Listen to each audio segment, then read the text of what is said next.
Arriba, hola, hola. Hola, dos cositas. Santiago Chiche López, diputado nacional por el Chubut.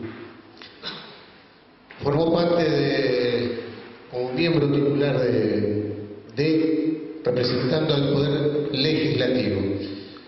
Cuando el doctor Alfonsín, por decreto, crea la comisión, después si quieren ustedes perfeccionan la historia, pero Chiche López es miembro de la comisión vía legislativo del 83. Chiche López es una persona que está ligada a los derechos humanos desde la militancia de la Unión Cívica Radical. Por eso le saqué el micrófono 2 minutos para contarle. Dentro de la historia de Santiago, Chiche López fue el apoderado del preso Agustín Tosco. Agustín Tosco, que fue un paradigma de la militancia sindical. El doctor Solari Irigoyen lo nombra apoderado a López para romper esa incomunicación que había y que le habían impuesto a Agustín Tosco. Este señor que está acá también es un cacho de historia política argentina. Gracias por estar.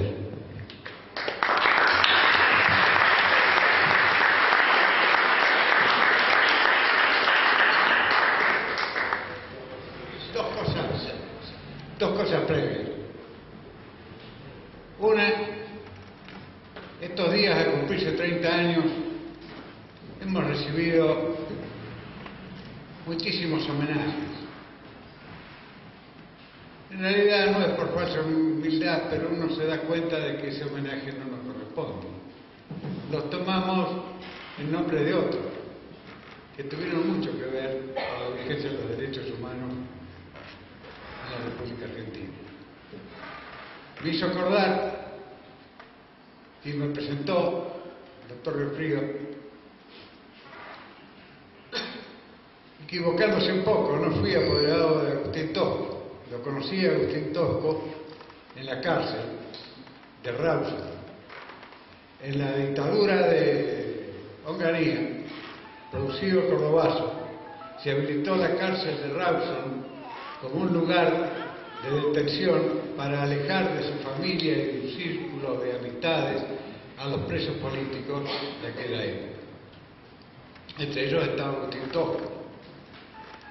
Y un grupo grande, de más de 50 personas, éramos apoderados de distintos presos políticos, sin preguntar de qué lado venían, ni quiénes eran. Nosotros entendíamos la solidaridad sin identificaciones previas. De hecho, yo fui apoderado de una persona de él, que me enteré después, pero no me importó el tema. Varios fueron. Había allí en la cárcel, estaba Santucho, estaba Mena, que fue mi apoderado, estaba Quieto. Bueno, ahí empezamos a trabajar con los derechos humanos y solidaridad política. Se produjo la fuga y el asesinato de la base Almirante Sar en Trelew. Sobre ese asesinato pasaron años, no hubo juicio. El sistema de aquel momento fue amnistiado. El gobierno de Cámpora y la legislatura amnistió los delitos que cometieron sobre los derechos humanos los militares en la dictadura de Onganía. Que no fueron tantos, pero fueron graves. Estamos hablando de 19 asesinatos en una noche sola.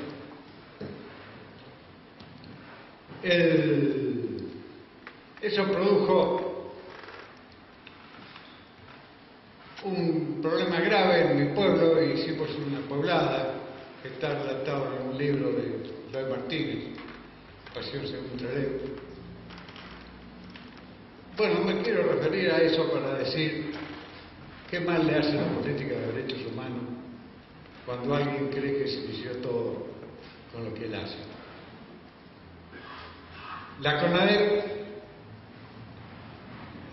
tuvo un éxito importante y acepto el homenaje en nombre, vuelvo a repetir, de todos los que trabajaron, pero no de la CONADEP, sino también de los organismos de derechos humanos, que eso sí jugaron fuertemente durante la época de la dictadura. Hubo una sociedad que estaba fuerte, eso existió. Qué mal se hace cuando se niegan estas cosas. No éramos nosotros paladines, éramos personas que nos tocó cumplir un trabajo y estamos orgullosos con decir que lo cumplimos, pero el apoyo que recibimos fue inconmensurable, no solo del gobierno de la época, sino de los militantes y de los que habían trabajado y hecho en la política de derechos humanos anteriormente a la formación de la CONADEP. Por eso fue acertado, a pesar que en el principio yo participaba más de la idea de una bicameral, fue acertada la idea de la comisión que involucraba a personalidades representativas de la sociedad más allá de la actividad política que correspondiese. Se acertó los nombres y se trabajó de tal forma que 30 años después me encuentran a mí, uno de los pocos sobrevivientes del almanaque, gracias a Dios, junto con Graciela y Magdalena, que es la otra que no ha podido venir por su trabajo, recibiendo estos homenajes de 30 años posteriores a nuestro nunca más. Bueno, ahí nosotros fuimos como diputados. Los diputados que tenemos en política y a veces tenemos necesidades de salir, nombrar. Hay algunos que pagan por eso se nombrar, diría Atahualpa Yupanqui en una de sus canciones. Cuando fuimos a la CONADEP, nos encontramos con que era imposible seguir nuestro trato continuo de llamar a un periodista, de decir algo, de dar una infiltración. Teníamos una responsabilidad muy grande y seguimos. Las 10 personas designadas, más los 5 secretarios, nos dieron una lección de humildad, de trabajo, de equipo, que fue la que dio el éxito. Yo quiero rescatar 2 cosas entonces. No todo empezó con nosotros, no todo terminó con nosotros, y muchas gracias por la lección de trabajo de equipo, de humildad y de sacrificio que me dieron los amigos que participaron en la CONADEP. Un recuerdo para todos ellos, muchos de los cuales ya no están con nosotros. Muchas gracias.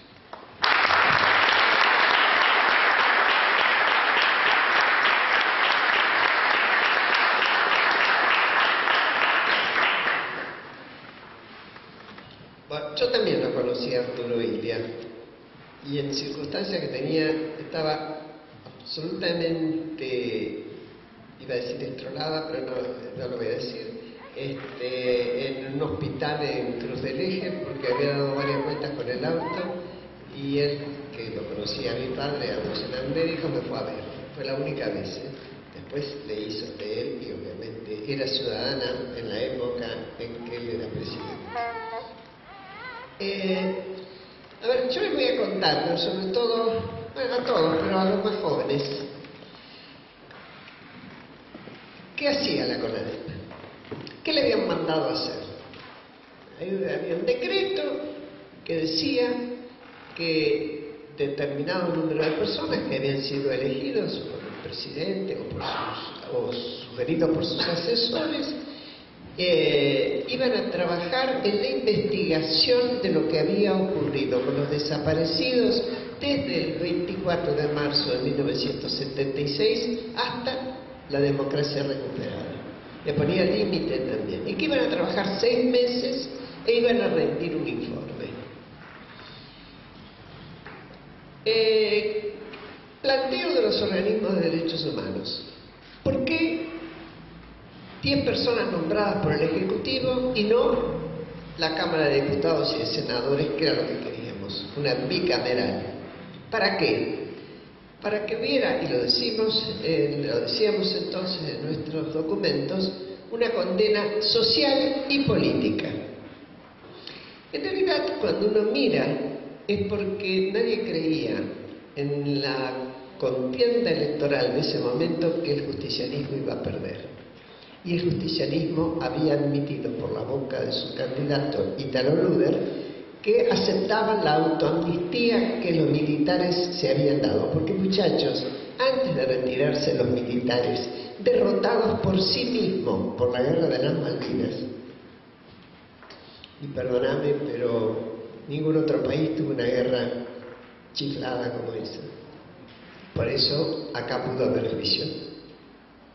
No porque no hubieran querido hacerlo en Uruguay, en Chile o en Brasil, sino porque acá las circunstancias políticas que ellos mismos hicieron le quitaron poder de negociación a los militares.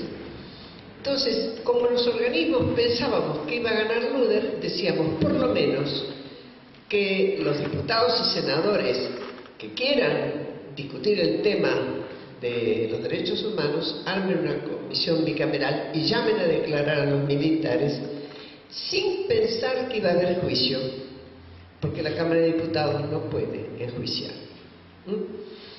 Por otro lado, al mismo tiempo, en materia de justicia, lo que había determinado el presidente Alfonsín, por decreto también, es que los militares fueran juzgados por el Consejo Supremo de las Fuerzas Armadas, es decir, por los militares mismos, que era lo que se llamaba Tribunal Natural. Hoy me preguntaron si no era una ingenuidad, y sí. Nosotros, los organismos más desconfiados, decíamos, los militares nunca se van a juzgar. Yo no ingresé desde el primer momento en la CONADEP, tampoco Chiche. Chiche ingresó un tiempito después porque se demoró la Cámara de Diputados para decir nada, ¿no? Demoró unos días. Pero bueno, a mí me convocó Monseñor de Nevares, yo no pertenecía a ningún no era representante de ningún sector especial, como Magdalena del periodismo, como Klimovsky de la epistemología y de la filosofía, o Hilario Fernández Lón de la ingeniería y habiendo sido rector de la universidad, etcétera, etcétera. O Favaloro. Yo había trabajado donde tenía que estar porque tenía un hijo desaparecido. Y acá voy a marcar una diferencia. Cuando Chiche peleaba por los presos en Rawson, que durante la dictadura, y no en la época que estaba preso Tosco, sino en la dictadura dura, que era el 76, los presos reconocían la voz de Chiche, porque tenía una voz medio cascada, que gritaba afuera, y él no tenía un preso adentro ni ningún hijo desaparecido. ¿Qué quiero decir con esto? Yo agradezco profundamente a aquellos que sin tener un desaparecido, un preso, estaban al lado nuestro, arriesgando su vida y su libertad. Yo tenía la obligación, no podía estar en otro lado. Bueno, cierro esto. Cuando al final Monseñor de Nevares, que trabajaba en la Asamblea Permanente, y yo trabajaba con él y conocía cuál había sido mi trabajo, creyó que era bueno para la comisión que yo participara en la Secretaría de Denuncias porque tenía hábito de recibir las denuncias y organizarlas en la Asamblea. Ahí se concentraban todas las denuncias porque teníamos una infraestructura más apta que otros organismos. Dudé mucho en ir, porque hay una cuestión. Ustedes saben que cuando alguien va cambiando, va modificando, va creciendo, puede sentir la sensación de que traiciona lo que queda detrás, ¿no es cierto? Y también los que quedan detrás pueden sentir que se los traiciona. Yo tenía miedo de aparecer traicionando la posición de los organismos, aunque mi sentido común me decía, bicameral no va a haber, lo único que va a haber es esto, y esto tiene que ser lo mejor posible, y ahí tenemos que ir a ponerle lo mejor de nosotros mismos. Eso me convenció y acepté. ¿Qué se hacía cotidianamente en un día de la CONADEP? La comisión de denuncias recibía denuncias, testimonios. Cuando se terminó la dictadura, en la asamblea había alrededor de 5.000 denuncias de desapariciones. Cuando se terminó la CONADEP, llegamos casi a 9.000. Es decir, la afluencia de gente que repetía la denuncia, pero también la que por primera vez se animaba a acercarse a hacer una denuncia, fue muy grande, fue un fenómeno social, de por sí. Por otro lado, cuando alguien venía a hacer una denuncia, se le tomaba esa denuncia, pasaba a la Secretaría de Archivos la incluía y la conectaba con otras, se elaboraba sobre todo con testimonios de sobrevivientes. Esto fue una particularidad. En la CONADEP hubo, como no imaginábamos nosotros que iba a haber, sobrevivientes que tuvieron el coraje de salir del anonimato, presentarse y decir: yo estuve secuestrado, sé dónde estuve, además vi a fulano, mengana, a sutano, que después los mataron. Es decir, les empezó a dar destino a los desaparecidos. Juntábamos ese material, poníamos como centro de trabajo un centro clandestino, pongamos la ESMA, y se hacía confluir en ese punto todas las denuncias que decían yo estuve ahí, y además las denuncias que nosotros teníamos de la gente que había sido vista por estos y que estaba desaparecida, más quiénes eran las autoridades del centro y quiénes eran, si había nombres de torturadores, de secuestradores, etc.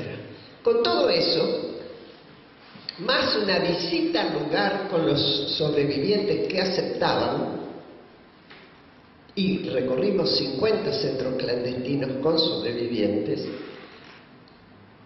y planos que se dibujaban previamente y se constataban después con un arquitecto y fotos, se armaba una causa, eso lo armaba la Secretaría de Legales, y se elevaba a la justicia. Es decir, que cuando la CONADEP terminó, había elevado varias decenas de causas que ya estaban en la justicia. Cuando después se hizo el juicio, entre otras cosas, el fiscal recorrió los tribunales tomando eso que ya estaba hecho causa, con los testigos nombrados, etc. Es decir, hicimos un trabajo de prefiscalía, para llamarlo de alguna manera. Quiero contarles esto así, porque es difícil imaginar cómo se trabajaba. Al mismo tiempo, mucha desconfianza en los organismos de derechos humanos. ¿Qué hice? Me fui a buscar a todos los organismos antes de ingresar y les dije: muchachos, acá hay que ponerse. Cada uno me nombra a alguien de su staff, de los que más sepan tomar denuncias, porque había que tener mucha fuerza para estar horas oyendo barbaridades de angustia y de dolor. Y todos, menos madres, acercaron. Abuelas no puso personas, pero trajo todo su material archivado hasta ese momento. Y por eso empezaron a tomar confianza en que la CONADEP iba en el mejor sentido que podía tener. Es verdad lo que dice Chiche, no había protagonismo, ni siquiera sábado. Es más, cuando empezamos a funcionar en serio y los militares se dieron cuenta, más sus apoyos sociales, de que esto iba a ser una comisión en serio y no simplemente juntar los nombres para hacer una nueva lista, empezaron los ataques.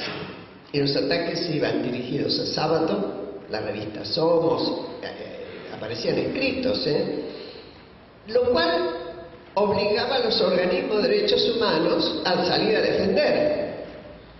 Se armó una dialéctica entre la CONADEP y la sociedad como pocas veces yo vi en este país. Caminábamos en todo el país con el apoyo de la sociedad, de una sociedad que se iba enterando cada vez más de los horrores que había negado, porque somos derechos humanos. La oblea que entregaba para pegar al que quería la dictadura previo al Mundial del 78, ¿saben cuánta gente la pegó? ¿Saben cuánta gente dijo por algo habrá sido? ¿Saben a cuánta gente, muchas familias no se animaban a decirle tengo un hijo desaparecido? Y ni en el trabajo ni lo imaginen. La gente tenía miedo, tenía desconfianza. Bueno, Malvinas mediante y CONADEP después, cada vez la gente tomó más conciencia de que lo que los organismos de derechos humanos venían denunciando era verdad y mucho peor. De ahí que se empezara a crear un juicio ya dentro de la propia sociedad, que culminó con el juicio y el apoyo que tuvo el juicio a las juntas. Fue una construcción. Por eso yo digo que el gobierno de Alfonsín, cuando uno mira los gobiernos, dice, bueno, tal gobierno nos dio el sufragio universal, tal otro dio el sufragio a las mujeres, tal otro fue de inclusión de la clase media, otro de inclusión de los que habían quedado fuera, etc. Y del gobierno de Alfonsín seguramente vamos a decir, seguro, por lo menos, le puso una base de justicia y de verdad a la democracia nueva. Al punto tal que un país donde se naturalizaba el golpe de Estado, 6 hubo desde 30 chicos hasta el 76, 6 golpes de Estado, siempre se amnistiaba después. Y se naturalizaba. Venía otro golpe y la gente decía, bueno, los militares, como los políticos no saben arreglar los líos, ellos ponen orden.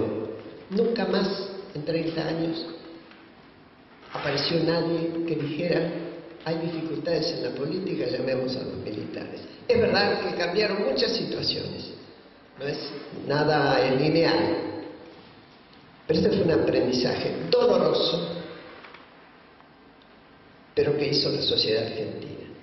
Y tiene razón Chiche, nunca nada nace de un repollo. Es mentira quien dice, con nosotros empezó esto. No hay cómo. La CONADEP no hubiera tenido la cantidad de testimonios que tenían si ante los organismos de derechos humanos no hubieran acostumbrado a la gente a ir a denunciar. Y a su vez la sociedad no hubiera tenido la conciencia que tuvo, y siempre se toma de lo que había para construir algo más. No siempre todo es lo mejor, y muchas veces se retrocede. Ojo cuando se retrocede, porque en estos temas cuando uno retrocede en chancleta. Se pierde mucho, y lo vimos en nuestro país. En cada dictadura salíamos de más atrás, no de más adelante. Cuando a mí me dicen, me consultaron, ¿qué tal si hacemos una CONADEP de la corrupción? Yo les digo rotundamente, ni lo sueñen. CONADEP es Comisión Nacional sobre Desaparición de Personas. Eran crímenes de lesa humanidad. Un corrupto, hay que aplicarle la ley. Ilia fue el primero que pidió la inversión de la prueba cuando un funcionario estaba sospechado de corrupción. Tenía que demostrar que no había cometido el delito de corrupción. Todos se olvidaron de eso, ¿eh? Bueno, yo creo que para cada momento tiene que aparecer cada cosa. La CONADEP apareció porque teníamos una sociedad sin instituciones y destrozadas. Hoy tenemos, a mi criterio, una sociedad con instituciones muy débiles, muy degradadas, empezando por los partidos políticos que supieron ser los pilares de la democracia. Y el desafío, seguramente por otros caminos, porque nada se repite exactamente igual, es cómo exigimos a todas las dirigencias, a las políticas, pero también a las empresariales, a las religiosas, a las sindicales, a las que manejan los medios, de reconstrucción del Estado y reconstrucción de las instituciones, porque con instituciones serias los corruptos son juzgados.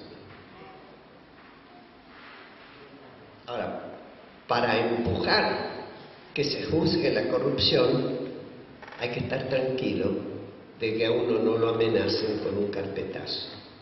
¿Carpetazo saben lo que es, chicos? Que te saquen de la CIDE. ¿De qué estás hablando de corrupción cuando vos hiciste este negociado? Bueno, esta es una cuestión que nos desafía a todos.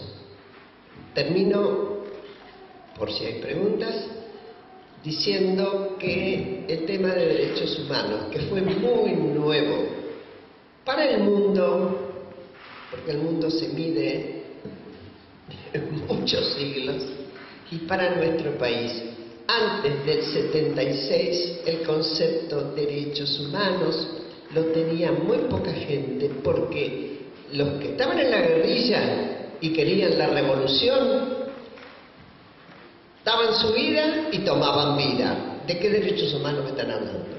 Y además, la democracia no, porque daban la revolución. Y los que reprimían tampoco pensaban ni en la democracia, a la cual atropellaban, ni en los derechos humanos, porque estaban dispuestos a violentarlos. Es un concepto nuevo, es importante que se lo caracterice como el derecho a la vida, a la libertad y a la integridad física, sobre todo, que son derechos fundamentales, y sin embargo, no son los únicos. Todos tenemos que lidiar, quienes han pasado por la política y quienes están en la política, obligatoriamente, con promover los derechos económicos y sociales. Y los derechos de tercera generación, el medio ambiente, el derecho a ser diferente y no ser perseguido, etcétera, etcétera. Pero, ojo, no dejarse engañar. Cuando acá se dice derechos humanos, se piensa solo en los 70. No es así. No nos conformemos con eso. Con eso, toda la justicia que se pueda, toda la verdad que se pueda. Pero con lo demás también. Gracias.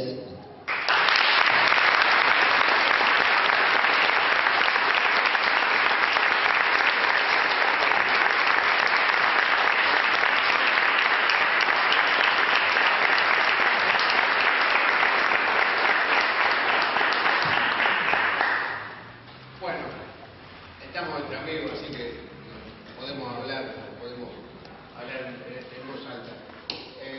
¿Alguna pregunta? Sergio.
parangón, pero sí que también los que en su momento habían optado por decisión tomar también el camino de las armas, era de los dos lados. Y los derechos humanos eran de todos, todos. Por eso lo que hizo la CONADEP, lo que hizo el gobierno del doctor Alfonsín, lo que se hizo en el juicio de la Junta, que no fue solamente a las juntas, que también se encarcelaron y se sancionaron a los principales dirigentes de las agrupaciones armadas, y que luego, lamentablemente, otro gobierno democrático decidió de un plumazo darle la libertad y pretender que nada había pasado en el país. Por eso, en lo personal, mi eterno agradecimiento, y como decía el señor diputado, una cuestión generacional. En ese momento podíamos estar, los que optamos por la militancia política, podíamos estar o no estar. Y si hubiese tenido tal vez yo unos años más, 5 o 6 años más, tal vez hubiese estado del otro lado. Como muchos jóvenes también entendían en esa